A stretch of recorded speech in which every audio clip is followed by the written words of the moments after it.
Hi y'all, my name is Heather B and I do be reading, and this week I'm taking you with me to BookFest at Barnes & Noble Union Square in New York City. Let's go.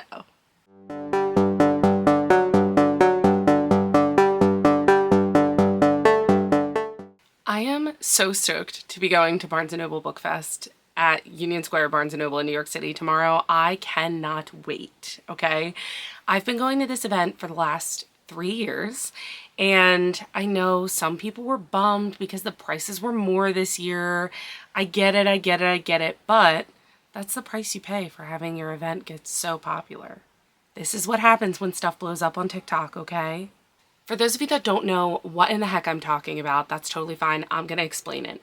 Every year for the last couple of years, Barnes & Noble Union Square in New York City has been running their very own BookFest. Now, the first year that I went, it was a Saturday and a Sunday event. And Saturday was all, I want to say it was romance and fantasy. And then the Sunday was all mystery and thriller and horror. So you got to pick based on what genres you like, which day you wanted to go, which I think was a great way to do it. And what they did was they had publishers come and they had a time slot in the morning. They only had one time slot that I remember. And publishers would come, they would set all their arcs up on tables, and it would be absolute chaos. Everybody would go in at the same time. Only like maybe 100 to 150 people would go in for that time slot. And we got like custom bags that year. We got free gift cards. And I think the event itself was only like 15 bucks, maybe 20. And you got a gift card and a free tote. It was great. So each day had its own time slot for the publishers and the arcs. You got to go in. You basically said, all right, I'm here. I'm going to get as many arcs as I possibly can. I did not fully understand that my first year, so I was like, I'm gonna dawdle around and look at the descriptions of every single book, and I ended up with a lot less books than everybody else because everybody just basically, it's a free-for-all. Everybody grabs. Then later in that day, depending on which day you went to, there were multiple panels and multiple book signings that you could go to as well. So the first year I went, I did the romance and fantasy day, which was a Saturday. I went to the publisher part in the morning where you got all the arcs, and then later in the day I went to a romance author panel, which was really, really cool. There were a lot of great authors there, and it was a super fun time. And again, I think it was like $15 to get in. They gave you like a Barnes & Noble, like a $10 Barnes & Noble gift card, which was fantastic. Like they basically were paying you to go at that point. And there were popular authors there. I remember the first year I was there, I met Tia Williams. Like there were some pretty popular authors there. So both days had pretty similar things, but for completely different genres. The next year that I went, the price was $25, so it had gone up a little bit. And they only did a Friday and a Saturday. There was no Sunday, and it was not split up by genre. So instead, they did the most popular part, which is the part with the publishers and you get all the arcs and everything like that. That was the part that blew up on TikTok. They did that part on Friday night, and they did 4 different time slots, 4 p.m., 5 p.m., 6 p.m., and 7 p.m. Had everybody line up outside, and then they let everybody in for their time slot. And let me tell you, if you're thinking about going to this event next year, now that I'm talking about it, it does not matter what time slot you go to, okay? They give out the same number of books at each time slot. You don't have to be first in line. I'm telling you this from years of experience. You do not have to be first in line. You do not have to go to the first time slot. They will have the same books at every single time slot. You'll be fine. Anyway, Friday was all of the publishers and the arcs, and then Saturday is all of the panels and the signings. This year, they mimicked that, which I'm kind of annoyed about because I have to drive up from South Jersey. It takes me like 2.5 hours to get to the train, and then I have to take the train in. So I'm lucky if I even make the last session, okay? But it's fine. It is what it is. We do what we do for the books that we love. It's fine. This year, they did the same exact thing, but they added a time slot. So there's 5 time slots for Friday, and they added a decent amount more authors, I think. But they also doubled the price. So this year it was $50 to get in, which every year that I've gone, I've gotten at least 25 books. That is only $2 a book. That's wild. Are you kidding me? And they're popular authors. Again, I got a Tia Williams book last year. I got the arc for The Night and the Moth by Rachel Gillig. I got so many arcs. Half the arcs on my bookshelf back here or half the books on my bookshelf back here are all ARCs that I got from the last couple years that I've been to this event.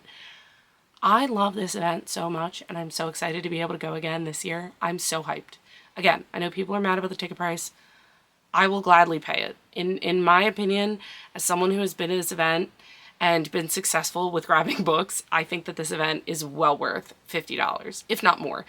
I think, in my opinion, they probably raised the price to discourage some people from going because it sells out in like a minute. And the website, it's on Eventbrite, and it breaks the website every year. It's just bad. So I think they raised the price, one, to make a little bit more money for possibly next year's event, because it's not run by Barnes & Noble, it's run by that specific Barnes & Noble. So my guess is that, one, they're trying to get more money for next year's event, and two, they're trying to discourage some people from buying tickets, especially like scalpers and stuff like that, because when the price was cheap, there were a lot of people reselling it for high prices. Anyway, I'm going to this event tomorrow night. It is currently Thursday night. I am getting ready, and I'm going to show you what I'm taking with me. And then I'm going to try to get footage while I'm there. I don't know how much I'm going to get because this event is pure chaos, and I'm not bringing my new camera. So I'm going to try to get as much as I can on my phone. I can't guarantee how good the footage is going to be, but I'm going to try to give you a glimpse. And then I'll do a book haul for you guys. It's going to be so much fun. And then I'll let you guys know what to look out for tickets for next year. I'm going to go get my stuff ready. I'll show you what I pack. All right, I'm still getting all my ducks in a row here, but I want to show you guys what I am bringing with me, because to be successful at this event and walking home from this event, you have to bring certain things with you. So let me show you what I got. It's very quick and painless, I promise. Okay, first things first, we have a backpack. Now, the most important part of having this backpack is that it has to be one with a flattish bottom, or else it's not going to hold books well. So this one, you can see, is kind of square, so I can put them at the bottom and stack them on top of each other so they don't all get squished. So we got the backpack, important. Then we have my external battery. We have my little tripod, MagSafe tripod for my phone. We have a tiny wallet. We have medication, ibuprofen, Pepto-Bismol. We have cold and flu relief because I have not been feeling good the last couple days. And we have my books Palma so that I can read while I'm in line and not waste all my phone battery. Obviously, we're also going to have my phone. And I have yet to decide if I need anything else. I am also going to have tote bags that I'm going to fold up and put in here, probably at least 2. That way I can carry more books with me back to the train from Barnes & Noble. I will say the absolute worst part of this event is the walk home after the event, because the walk from Barnes & Noble Union Square to the train station is like at least 10 to 15 blocks, and I don't feel like spending $20 on an Uber, y'all. I'm trying to be economical here, okay? But last year, all I had was 2 tote bags, and they were full, like at least 15 books in each bag, and I thought my arms were gonna fall off halfway to the train station. It was terrible. This year I'm bringing the backpack. We've learned our lesson. I'm still bringing tote bags. They give out a lot of tote bags. They give out other stuff too, like stickers and bookmarks and pins and whatnot, but I'm mostly concerned about the books. Hopefully we'll meet some friends there. Hopefully we'll get some decent ARCs. I'm very excited, and I'm pumped to take you guys with me.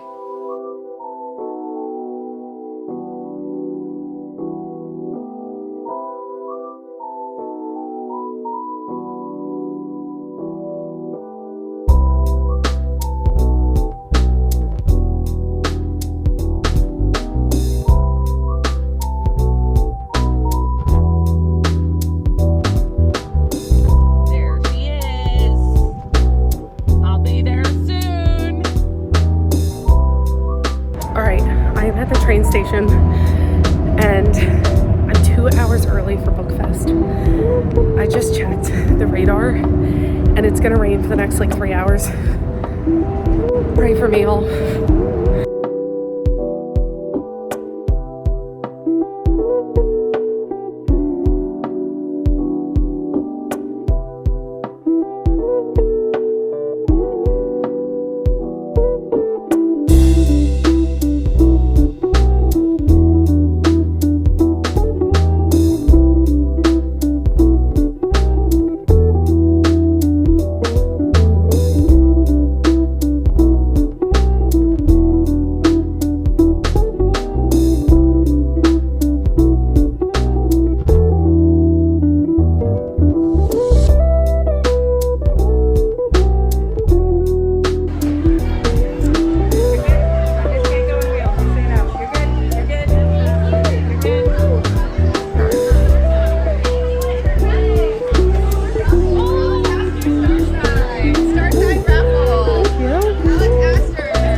on purpose, I promise. This is chaos. You're great, thank you.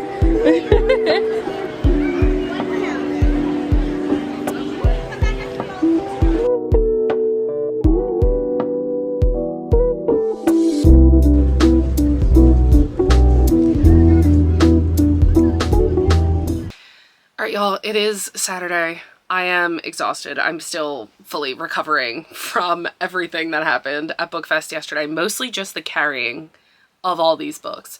But I did want to show you guys what I ended up getting. I will say I've heard a lot of negativity, especially this morning, but a little bit last night, of people who went to the event and were not happy with how the event was run. I just want to say, if you're interested in going to BookFest next year, BookFest is meant to be chaotic. It's very similar to like a bargain bin sale or like a rummage sale. There is no way that they could do that event better. I think a lot of people go to that event for the arcs and they see everybody's, like, all these book influencers highlight reels from the event, and they assume that the event is like very casual and very slow paced, and you're able to talk to the publishers and you're able to get books recommended to you and you're able to hand select arcs very, you know, slowly, and that's not the case. That is not that event. If you're looking for that, you're looking for an influencer event. You're not looking for this event. BookFest is crazy. It's chaotic. If you're going to go, I recommend having multiple giant tote bags. A book bag is very, very helpful. If it has a flat bottom, you can stack the books on top of each other. It's a lot of chaos. There's a lot of bumping into each other by accident. There's a lot of grabbing random books that you don't know if you're ever going to read. That's kind of my favorite part of the event, is that I just get so many books that I would not pick up otherwise, and I end up introducing myself to things that I would not typically gravitate towards because they're free. I mean, they're not free because you pay for the event, but you know what I mean. I definitely also recommend, if you're going to go to this event, go in with the idea that you're just going to try to get as many books as possible, but you're really just going to have fun. You're going to enjoy yourself, and you're not going to take it too seriously, because it's really not that serious. I think a lot of people, first of all, a lot of people lined up way too early for the event. People were lining up at like 9 a.m. when they had a 3 p.m. time slot. There is absolutely no reason to do that. I promise you. I ended up with 45 books. I got there 45 minutes early for my 7 p.m. time slot. I didn't bum rush anybody. I didn't push anybody. I didn't shove anybody. I took my time and I grabbed what I could. And I ended up with 45 books. So to the people that are like, well, you wouldn't get anything if you weren't there early enough. No, you're setting a weird precedent for next year for everybody to get there even earlier. This event is just meant to be like a fun little pop-up. I don't know if you're out of town. I don't know that I would like fly in for this event. I don't know that I'd recommend that, because I don't know how you're going to get all these books home. Driving isn't bad, but I don't know that I'd drive more than what I do, like the 2.5, maybe 3 hours to get to this event. Because you're literally getting all of the books in the first like 15 minutes of your 45-minute time slot. It's crazy. It's chaotic. It requires a lot of patience and a lot of understanding that everyone is just trying to do the same thing that you are, and it'll all be okay if you don't get every single book that's available. I think even though I got 45 books, I think I missed at least half the books that were there, because I'm seeing people's hauls, and even people that were in the same time slot as me had completely different books than what I got.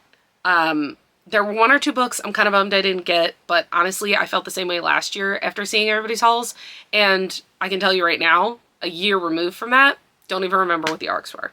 Don't even remember. I did get a lot that I'm really excited about. I got a lot that I'm very curious about, because they're not my typical genre. So let's see what I got. All right, the easiest way for me to do this is to just pick books out of this bag. So the bag that we're working with, I'm going to try to lift it up. I'm not going to be able to, but this is bag number 1. I'm going to just grab books off of the top of this, and I'm going to read a little bit of the blurb on the back so that you guys can get an idea of what the book is about, which is fun for me too, because I don't even know what I got yet. I haven't gone through these because I got home so late last night. I literally was in the city for like maybe 2 hours and then just drove right home. I didn't get home until like midnight. So I'm going to go through these, and I'll read some of the blurbs, and if you want, just fast forward through everything. I'll also list all the books that I got in the caption below so that you guys can see a quick list if you don't want to watch all this. I totally understand. All right, book number 1 We have Winner Takes All by Emily Martin. When two rival music executives wake up married in Las Vegas with no memory of tying the knot, they have to recreate their night together while competing to sign the band of their dreams in this smart and sexy rom-com that combines book lovers with The Hangover. That's right up my alley. Honestly, if I had seen this in a bookstore, probably wouldn't have gone out of my way to pick it up based on the cover. Back sounds right up my alley. Book number 2, we have The Farewitch of Foxeholler by Pauley Goff. Fall in love with Honey, a 30-something kitchen witch and her reclusive warlock, in The Farewitch of Foxeholler, a delightful contemporary fantasy debut by Pauley Goff, featuring grumpy sunshine dynamics, eccentric neighbors, and bespelled bakes. Again, not something I would initially go after. Very excited to read this. It sounds very cozy. The third book we have is Body Count by Codie Crowley. Sunday Valentine owes a debt to a monster. When she was 11 years old, she met a man at the bottom of a motel pool in Wildwood who offered her 3 wishes. He didn't tell her there was a bloody price for each, or that the third wish, the one Sunday still hasn't made, will cost her life. The funny thing about this is that Wildwood, for those of you that don't know, is a beach town in South Jersey, like way at the bottom of New Jersey, and it is actually the town that I live right next to and work in.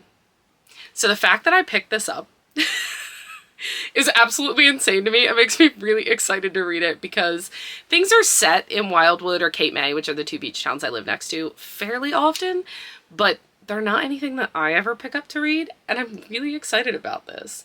So it seems like this is a YA book.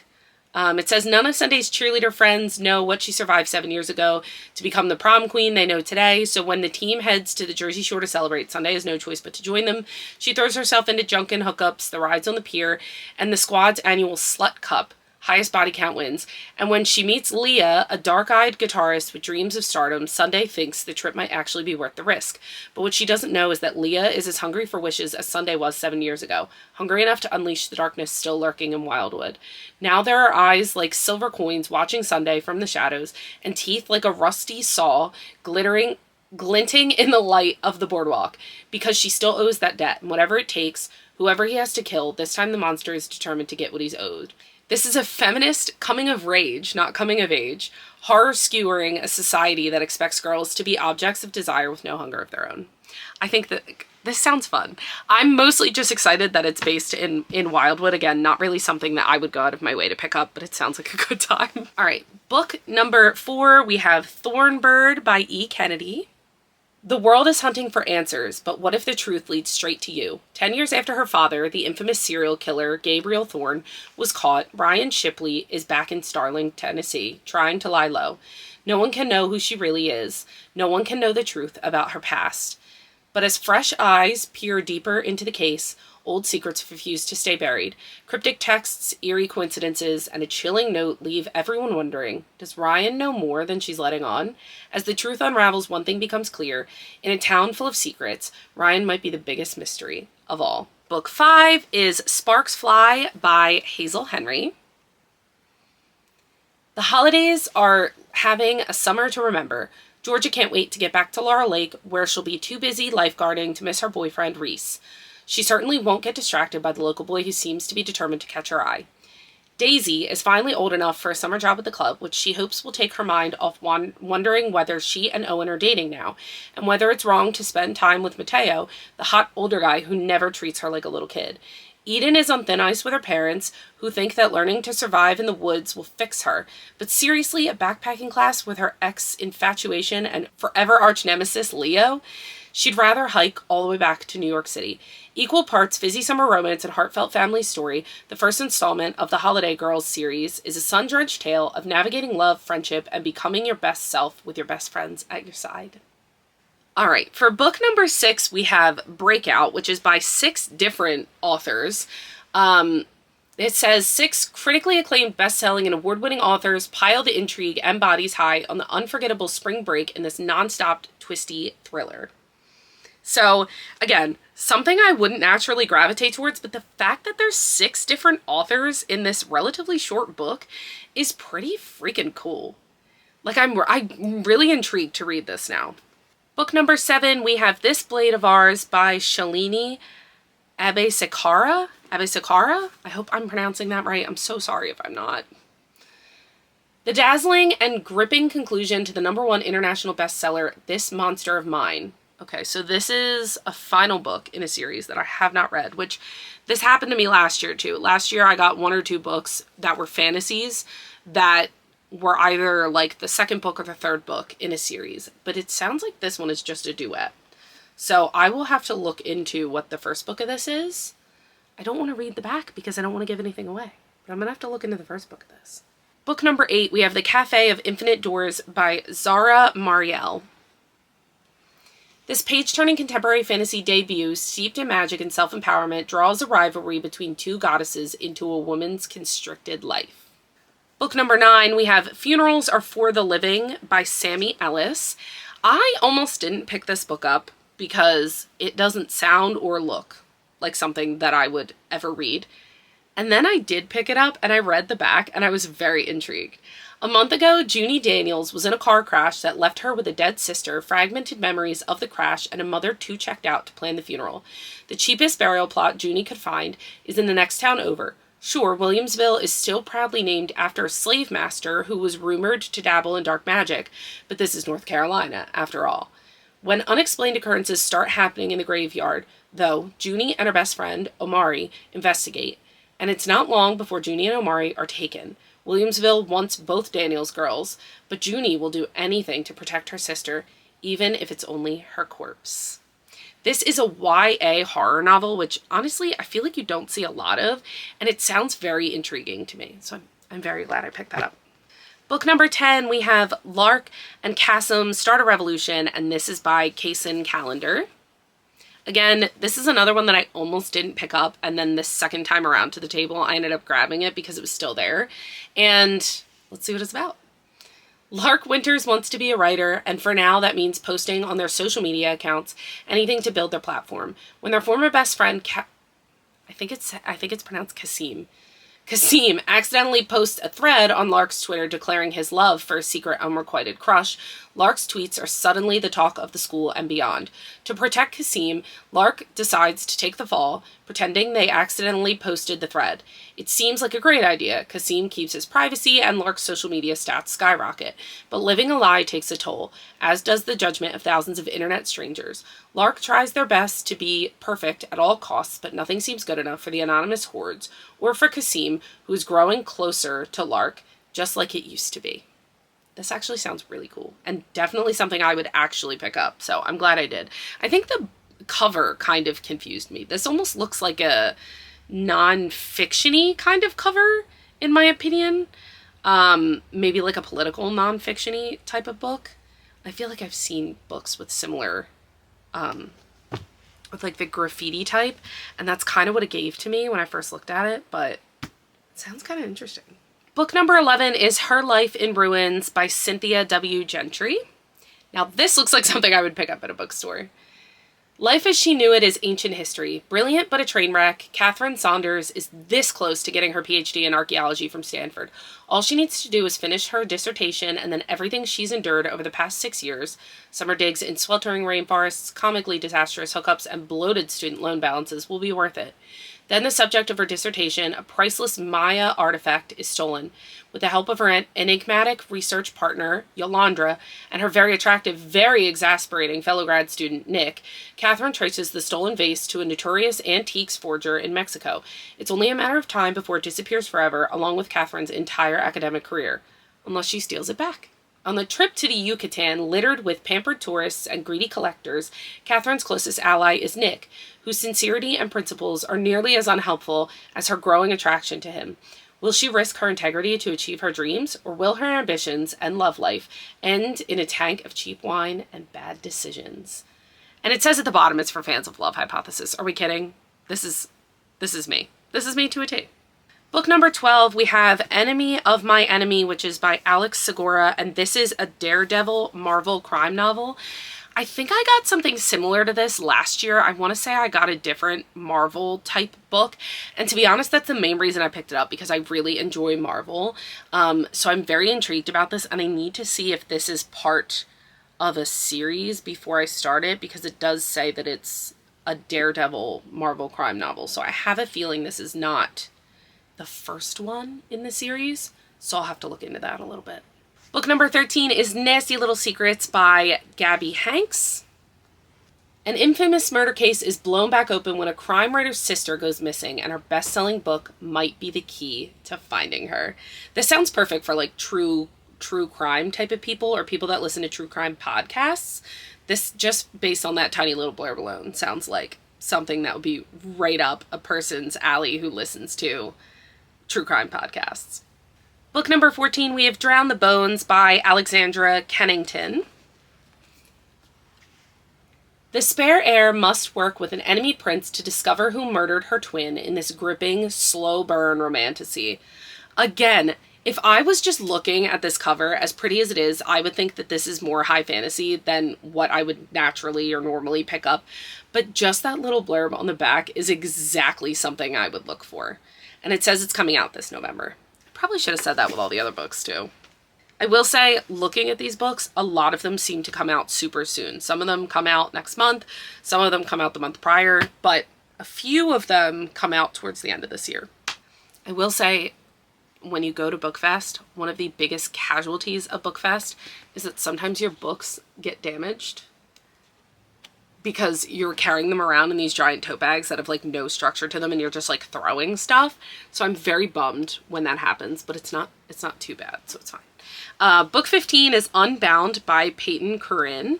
This I was very excited to be able to grab because this, again, looks like something that's right up my alley. Paloma Blake is, at best, antagonistic, but beneath the hairspray attitude and promiscuity is a scared girl whose trauma runs deep. Still, the walls she's built are strong, ensuring everyone only sees Paloma's sexy facade, everyone except for Bennett. Bennett Rayner, the Waterfell Wolves' carefully controlled neurodivergent goalie, has his routines and sticks to them, which helps him keep a hold on his OCD compulsions and the crippling anxiety that comes with them. The quiet and meticulous Bennett sees everything, especially the girl beneath Paloma's ever-present masks, and he always has. Alternating between their past and present, Unbound contrasts the tentative tension and passionate beginnings of first love with the devastating loneliness and deep yearning of having that love ripped away from you without truly knowing why in this new, angsty, sexy, emotional, lyrical novel from the author of Unsteady and Unloved. So, Unbound, is this part of a series then? Huh. This sounds, I love that there's OCD rep in this book because I have OCD and I very rarely see OCD rep in the form that I have it.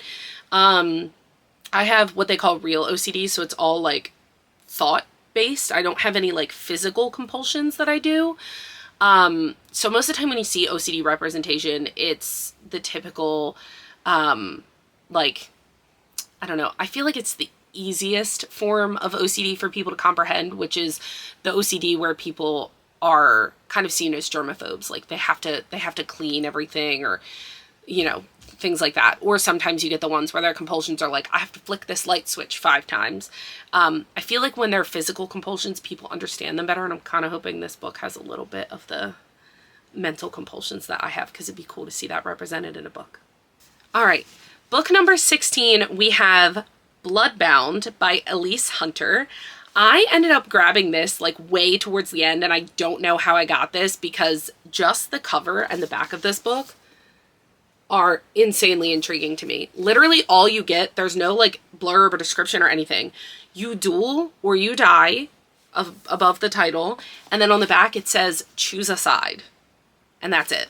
So I'm guessing that it's fantasy. Let's see if it has anything on the inside. Okay, so it does say, it gives you like, the author wrote a little letter on the inside. I'm not going to read the whole thing, but it does say it's a love letter to the genre, which it seems like it's fantasy. And it says, featuring found family, fated mates, forbidden love, fights to the death, and a sprinkling of spice. So that kind of gives you an idea of what type of book this is. It almost sounds romantic-y. This is right up my alley. I'm so excited about this. I'm so glad I picked this up. Book number 17 is That Which Feeds Us by Keala Kendall. I hope I'm pronouncing that first name right. A native Hawaiian teen travels to an island resort in search of her twin in this YA speculative thriller, perfect for fans of Mexican Gothic and She is a Haunting. That sounds really good, honestly. Again, this cover Not something I naturally would have gravitated towards because it almost looks horror to me. Just the way that the woman on the front is drawn and like the font that they chose, not something I would gravitate towards, but it's absolutely gorgeous. And the back of it, the blurb on the back sounds really good. Book number 18 is Girls Like Us by Jennifer Dugan.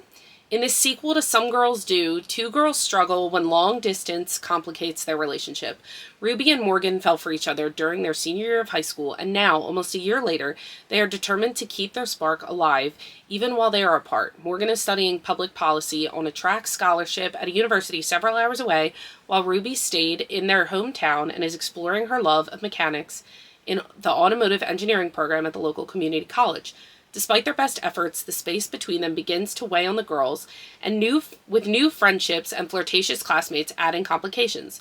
Still, the two are counting down the days to a spring break getaway and the bliss of a whole summer vacation together. But when Morgan discovers she's a finalist for the perfect internship, and Ruby gets a shot to appear on her favorite automotive TV show, their plans are thrown into question. With both girls unwilling to stand in the way of each other's futures, they wonder, can their relationship still go the distance, even if they're on separate paths? Book number 19 is The Romance Rewind by Sarah Everett. Zadie expected her anniversary dinner with her boyfriend Jason to end with a dreamy promposal, not a breakup and a car crash. When she wakes up in the hospital, she gets even worse news. Jason is in a coma. With nothing to do but wait by his side, Zadie is left wondering where the relationship went wrong and if maybe Jason didn't tell anyone about the breakup. Suddenly, Zadie is catapulted back to their first date, trapped in a time loop she can't escape. To make matters worse, Jason's cousin Marcus is along for the ride, threatening to spill her secret. Can Zadie mend her relationship with Jason before he wakes up, or will Marcus shatter her hopes for a happily ever after? This is cute. I'm assuming this is YA because it said promposal. And it also says for fans of books by Lynn Painter and K.L. Walther. So, sounds cool. Book number 20, the way that I gravitated towards this one so quickly because of my recent love of MM romance, this cover is insane. This is Thirsty Love by Tom Vellner. This cover is stunning. Are we kidding? Like, I'm obsessed with this and I don't even know what it's about. Things heat up on and off the court for these two tennis rivals in their steamy debut gay sports rom-com, perfect for fans of TJ Alexander and Casey McQuiston. American tennis star Leo Chambers is determined to win the U.S. Open by 30, the age when many players feel retirement looming. He's just a year away from that dreaded birthday, but he can't find his focus, considering that he hasn't told anyone he's gay. He's clashing with his strict coach, who also happens to be his dad, and he still can't figure out how to beat his longtime nemesis on tour, Gabe Montoya, who, well, hits different. Gabe is playing better than ever, and Leo can't seem to escape him, and maybe he doesn't want to escape him. Leo's other obstacle is Sasha Volkov, a Russian legend who has such a powerful influence on the tennis world, who would destroy Leo's career if he found out that he's gay. No distractions, Leo reminds himself, but when Gabe makes a shocking announcement, Leo is thrown off his game, in more ways than one. Ready? Play.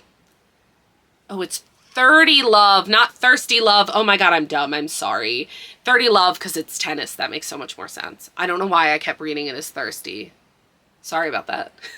It is 30 Love by Tom Vellner. Book number 21 is Every Reason to Stay by Lane Clark. A heartbreaking yet hopeful novel about one girl's journey through grief and the family, first love, and shocking truths she finds on the other side. Perfect for fans of Jandy Nelson and You've Reached Sam. Okay, this next one, book number 22, I had one of the publishers hand this to me and I didn't even know what I was being handed, and I am very excited about it. I didn't even know I ended up with this book, and I think this is one of like the more sought after arcs that were there last night. This is The Missed Connection by Miss Tia Williams. I'm so excited. New York Times bestselling author Tia Williams returns with an intensely romantic, deliciously sexy tale about a woman searching for her handsome seatmate on a European flight and the unexpected places her hunt for love leads her. Are we joking? I don't even need to read the rest. I'm so excited for this. I want to read this like right now. Are we kidding? I'm so pumped. When does this come out? 6/16, so it comes out in June. Book number 23 is In Case I Go Missing by R.N. Swan. Fenny Allen has been Sarah Vincenti's sidekick for as long as she can remember. Over the years, Sarah has ruffled a few feathers in their small town, building a reputation as both an amateur detective and a vigilante who has dispensed her own special form of justice. Now Sarah is missing. The police have written her off as yet another teen runaway, but Fenny is convinced there's foul play. When she discovers a binder Sarah left behind entitled In Case I Go Missing, Fenny learns that at the time of her mysterious disappearance, Sarah was investigating her biggest case yet. This sounds really good. I want to read this like right now too. Going through these is very dangerous because I'm gonna end up abandoning my entire TBR for some of these. Book number 24 is Pot Shot by Laura Piper Lee.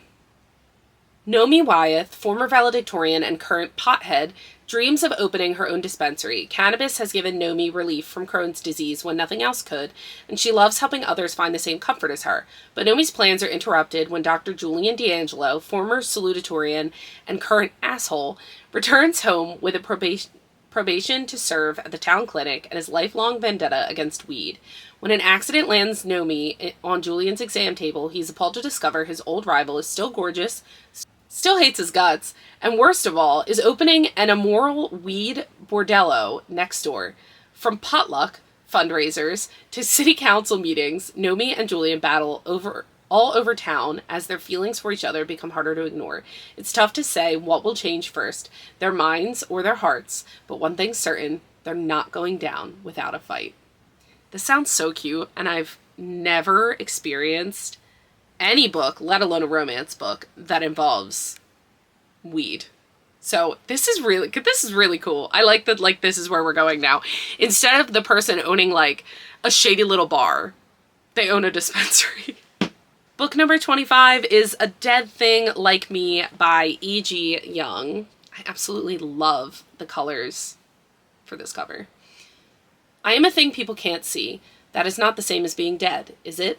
One hot dog with banana peppers. That's all a hot dog wants.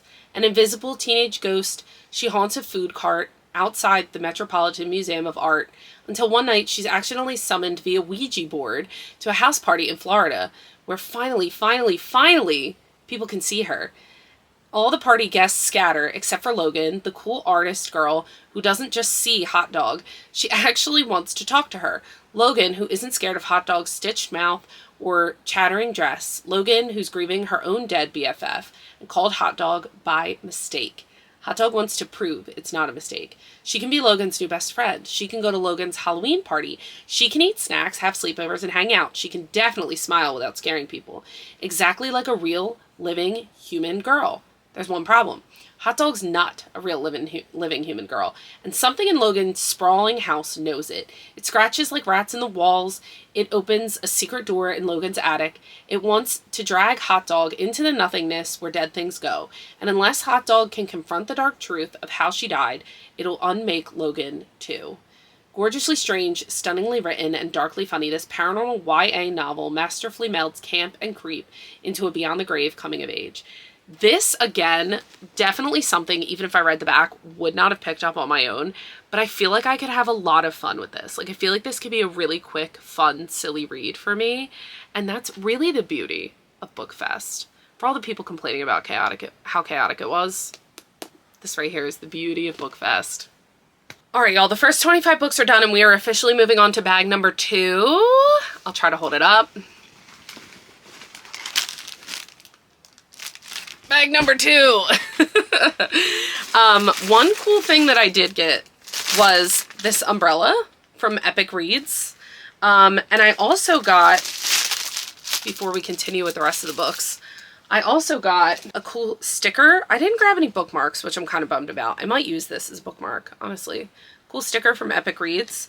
And then some Team Grimm and Team Oro stickies. And then some of the tables had QR code scanners for advanced listener copies. So I got a couple of those from one of the tables. I was handed those. So like if they didn't have enough books left for people, they were handing out these. Oh, one of them's Hopeless Necromantic.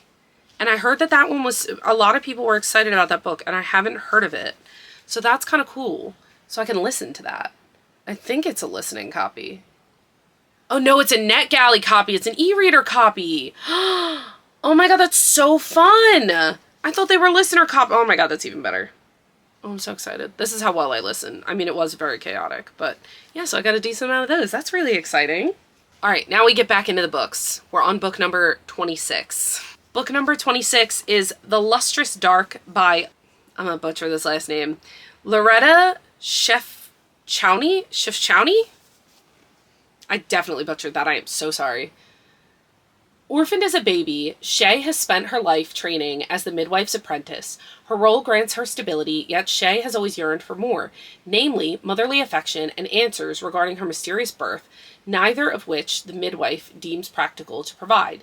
After Shay discovers her birth mother, Hind, is still alive and addicted to a magical drug called snow, she determines to get the woman clean. But when Hind betrays Shay to get her hands on more snow, Shay's abandoned within a deadly forest and forced to rely on a band of monstrous ghouls for safety. Shay's realm has long stood on the brink of war between the men who control magic and the revolutionaries who want to eliminate it.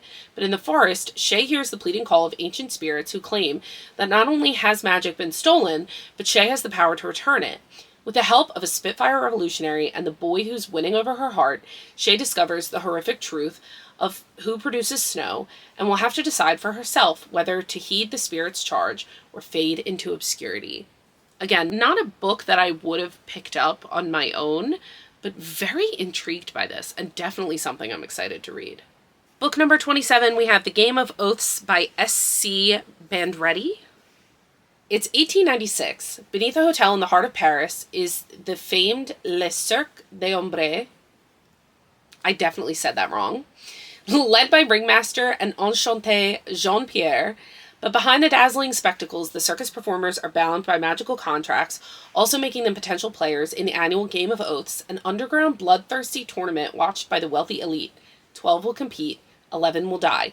17-year-old trapeze artist Falon Sunkara is out for revenge. After her sister ended up as one of the unlucky 11 last year, Falon wants nothing more than to make Jean-Pierre pay for her death. When she's chosen to compete in this year's tournament, Falon is not above playing dirty and forging unlikely alliances, but to be the last one standing, she has to determine whom to trust and whose motives to question.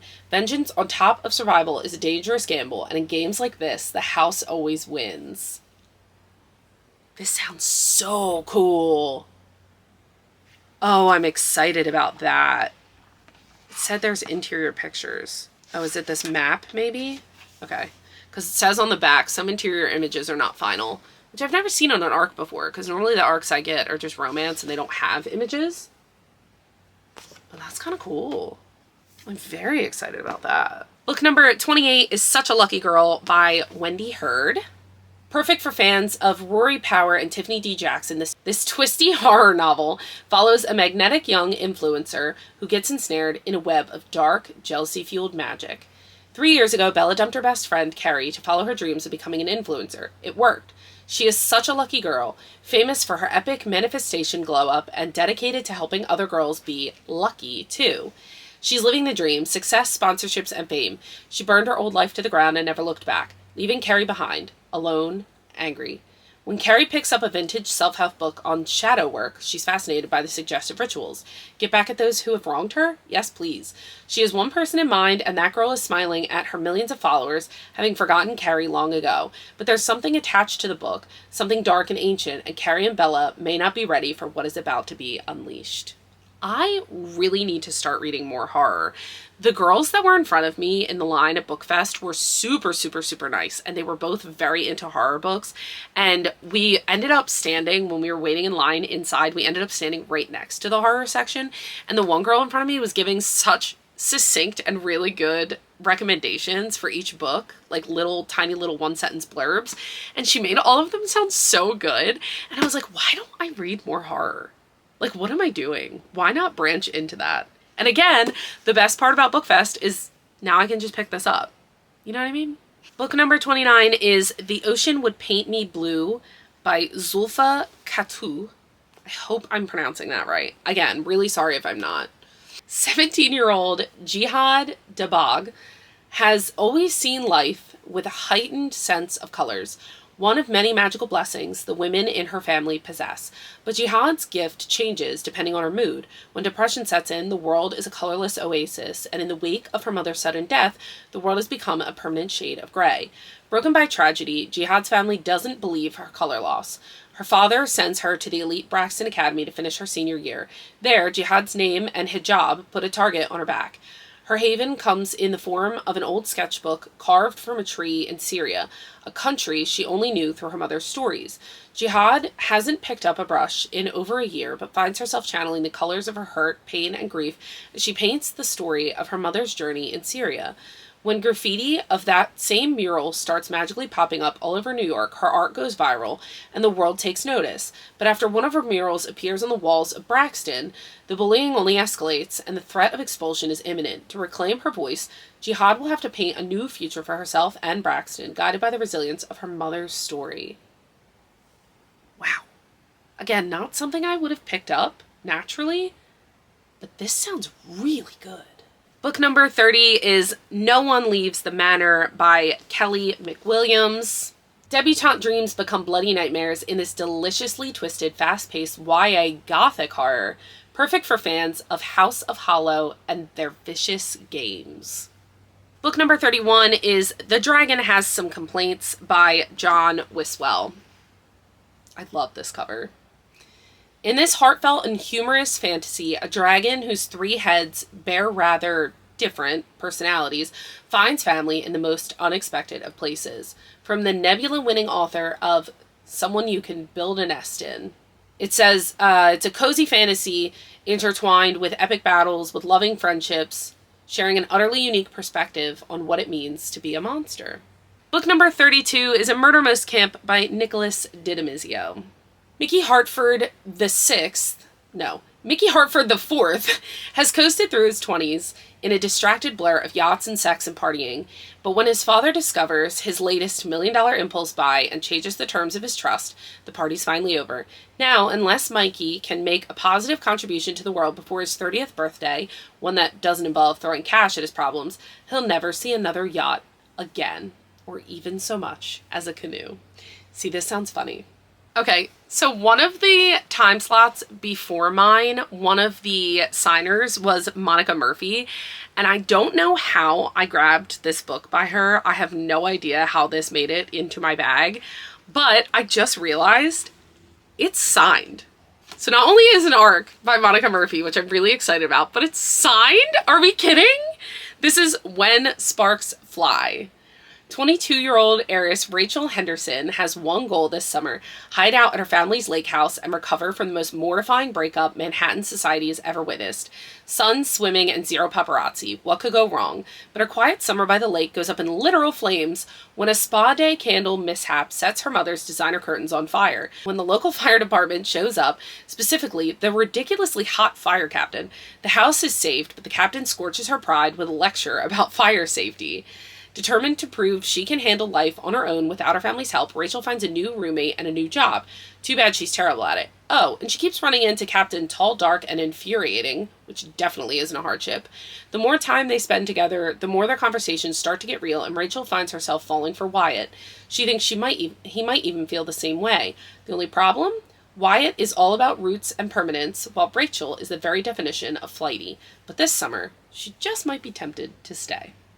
This sounds so good. I'm so excited about this. Also, my boyfriend is a firefighter, so this is chef's kiss for me. Book number 34, we have The Sawmouth by Cale Plett.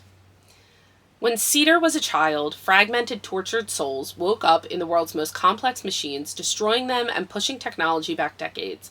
A fall. The fall, some said, and they call it autumn. 10 years later, following a family tragedy, Cedar moves to the nowhere town of Sawblade Lake, only to find something hunting them. A long, bent shadow that reeks like rot and has a mouth like a deep crevice. It's after Cedar, and it's willing to go to any lengths to break them, including preying on Cedar's new chosen family. The closer it circles, the more it seems to weave through Cedar's whole life. Its existence might stretch back to the gruesome, inexplicable death of their mother, to the murk of their missing family, to the house they grew up in, back and back and back to the first days of autumn. Cedar thought they understood how their world had changed, but they're far from judging the bottom. Book number 35 is The Housewife by Natalie Borelli. I finally found something that proves what I always knew. He did something to her. Jody has built the life she always dreamed of, a beautiful home, a respected husband, and the image of the perfect wife. But behind the picture-perfect facade lies an obsession she can't let go of, proving that Roy killed his first wife, Deborah. Deborah's presence is everywhere, in the stories Roy tells, in the looks the neighbors give, in the house that feels like it still belongs to another woman. Everyone says Jody should be grateful for what she has, but something isn't right, and the closer Jody gets to the truth, the more dangerous her perfect life becomes. But Roy isn't the only one with secrets, and Jody is ready for revenge, even if she has to kill for it. Book number 36 is Love Galaxy by Sierra Branham. This is a romantic science fiction thriller in which a young woman from a dead-end planet gets cast on a reality TV show to compete for the hand of the prince or princess. But not everyone is there for the right reasons. Ooh.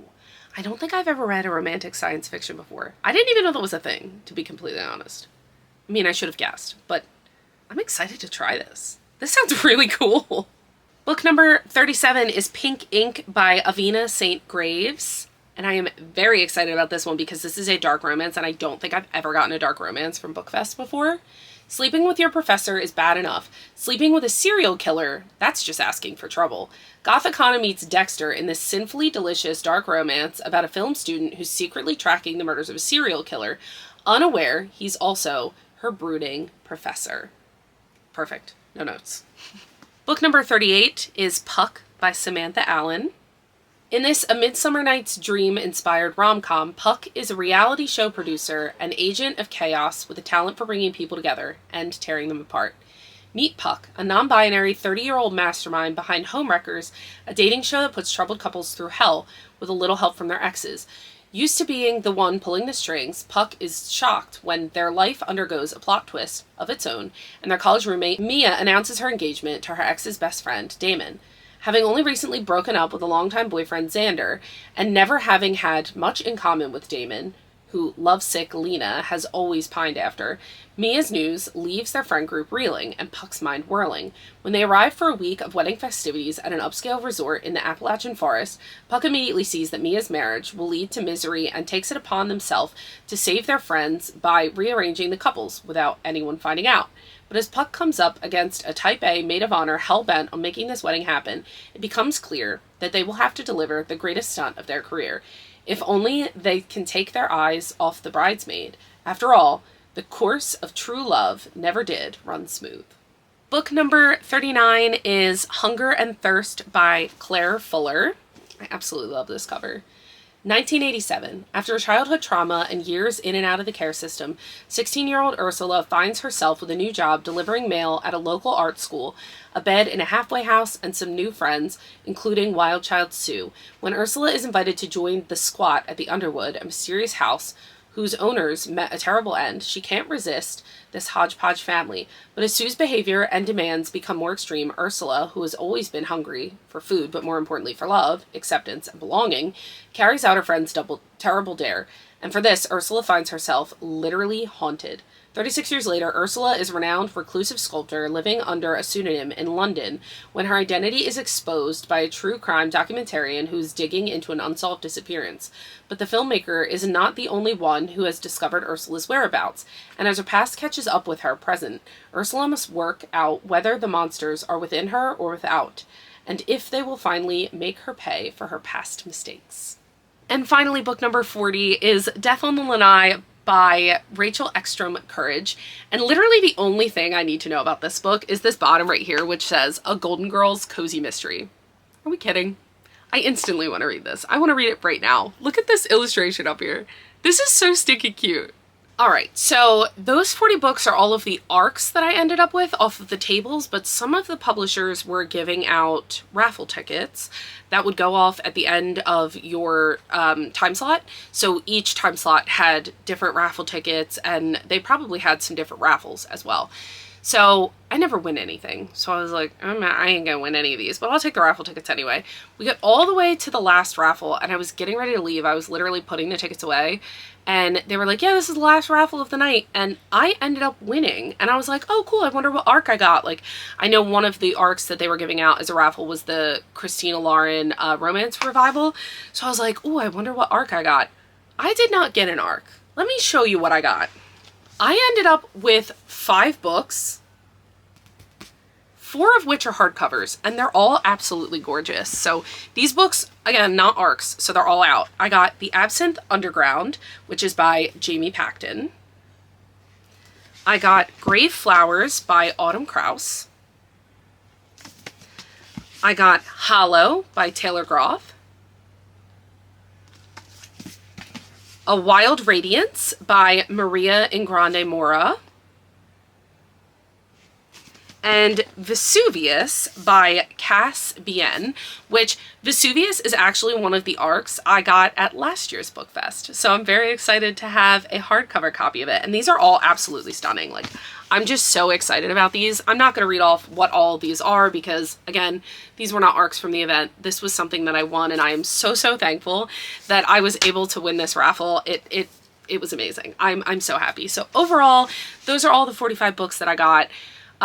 Would I recommend going to BookFest as a whole? Absolutely, if you're ready for the chaos. If you're someone that doesn't deal well with crowds and a little bit of like bumping and pushing by accident, and just absolute chaos, you would not like this event. If you're okay with that and you can be patient and you live within driving distance of New York City and you're cool with maybe a long drive and an exhausting 45 minutes in a Barnes & Noble, I would definitely recommend the event. If you're someone who would have to fly into the event, or you know, you're just looking for arcs that you can resell, or you're just looking for arcs that you can do like a book content haul with and you're not actually going to read them, or if you're someone that's just not good with crowds and have like a decent amount of anxiety over that, I would not recommend the event. I enjoy this event so much. I do plan on going again next year. I am insanely thankful to every publisher and every author who decides to come to this event. I'm so thankful for the people who work at Barnes & Noble who deal with all the chaos for one night, and I'm insanely happy to be able to meet new bookish friends and get to experience some new genres and new books that I otherwise might not have gotten to experience. If you guys have any other questions about BookFest, please feel free to let me know, but that is it for this video on BookFest and my full haul. I'm so thankful for you guys for watching everything. As always, please, if you can, like, comment, subscribe, do all the fun things, and I will see you guys again next week. See ya!